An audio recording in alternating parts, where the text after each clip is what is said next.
inventing options is about expanding the pie, there still remains the problem of how you divide up the pie.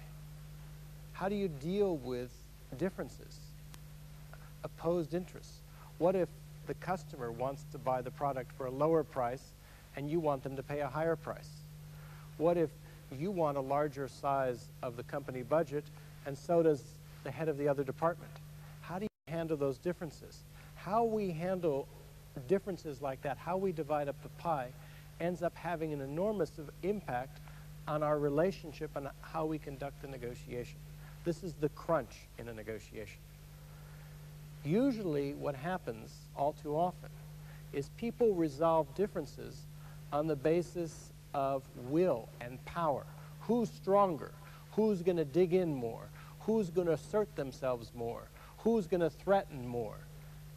And the costs of a contest of will like that can be enormous. Because what happens is the issue, the problem that you're trying to resolve, goes off the table. And what's on the table then is people's egos. And the question is, whose ego is going to win? People forget about interests. They're just focused on their positions. They're not inventing at all. And the real cost is one side or the other has to give in.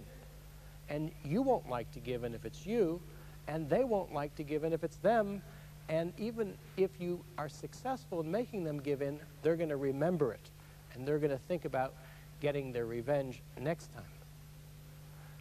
So if the costs of a contest of will are so large, what's the alternative?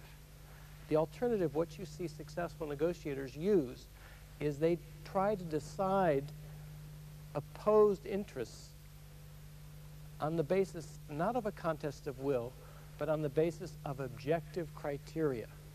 Objective criteria like, what's the market rate for the product? What are other people who are doing the same job, what are they paid? What about scientific judgment? What about reciprocity or equal treatment? All of those are like measuring sticks, ways in which we can measure what is fair, what's a fair way to divide up the pie. So neither side has to give in. Both sides can defer to what is fair. Let me give you an